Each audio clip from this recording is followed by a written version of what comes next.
Social media पर ना हाल ही में एक शब्द ने काफी हलचल मचा दी और टेंशन भी। शब्द था लॉकडाउन।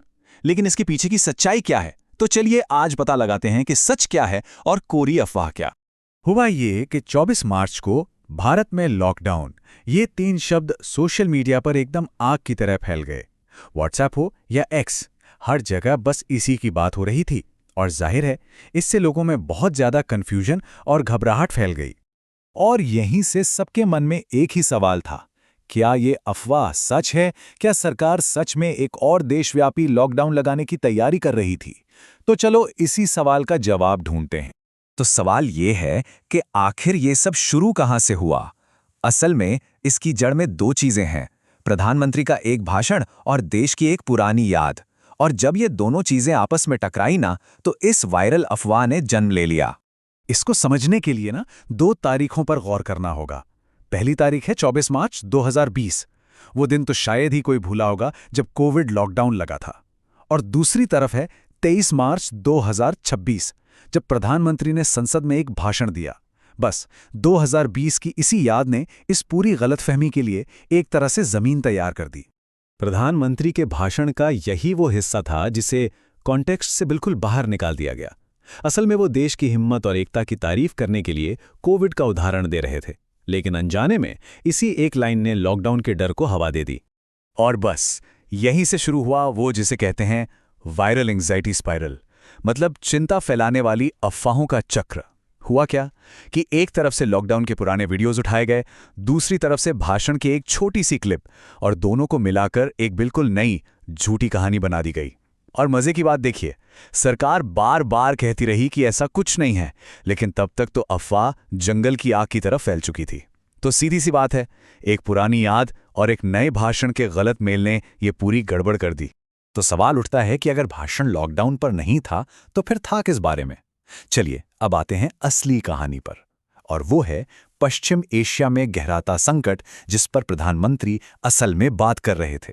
इस संकट के बिल्कुल सेंटर में है होर्मुज जलडमरू मध्य। अब यह है क्या?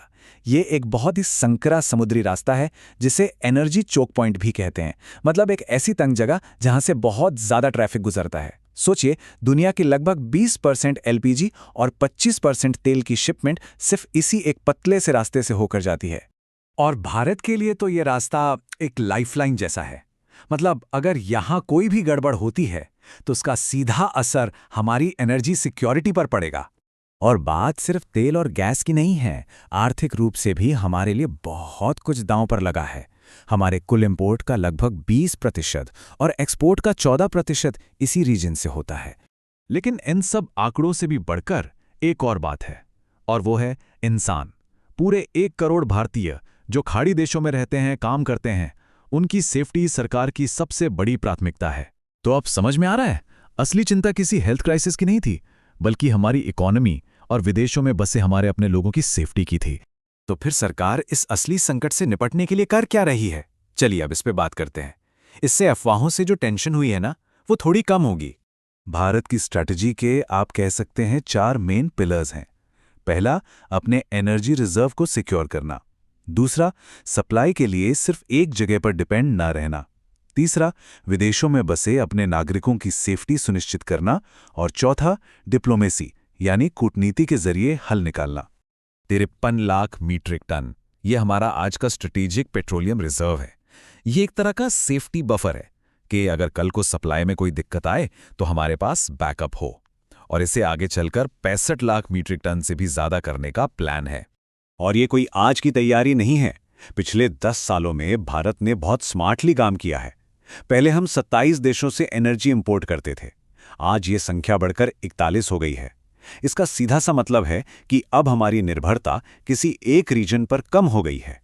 3,75,000 ये उन भारतीयों की संख्या है जिन्हें इस संकट के शुरू होने के बाद से सेफली वापस लाया गया है। तो अब तस्वीर बिल्कुल साफ है ना? सरकार की पूरी तैयारी इस असल जियोपॉलिटिकल क्राइसिस के लिए है, न कि किसी अफवाह वाले लॉकडाउन के लिए। तो चलिए अब सारी बातों को समेटते हैं और एक बार फिर से साफ साफ देखते हैं कि मिथ क्या था और रियलिटी क्या है। सबसे पहली, सबसे जरूरी और सबसे साफ बात, देश में कोई लॉकडाउन नहीं लग रहा है। जो भी खबरें चल रही थीं वो पूरी तरह से एक अफवाह थीं बस। तो एक तरफ थी अफवाह जो कह रही थी कि किसी हेल्थ क्राइसिस की वजह से नया लॉकडाउन लगेगा, घरेलू पाबंदियां होंगी, और ये सब कुछ पुरानी बिना कॉन्टेक्स्ट की क्लिप्स पर आधारित था। और दूसरी तरफ है हकीकत, जो कि एक फ्यूल क्राइसिस से निपटने की आर्थिक तैयारी है। इसका कारण पश्चिम एशिया का असल संघर्ष है और इसका फोकस इंटरनेशनल सप्लाई चेन को सिक्योर करना है। और आखिर में ये सब हमें एक बहुत बड़े सवाल पर लाकर छोड़ देता है।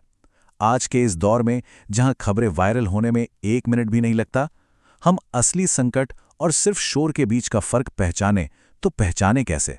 ये एक ऐसा सवाल है जिस पर शायद हम सबको सोचने की जरूरत है।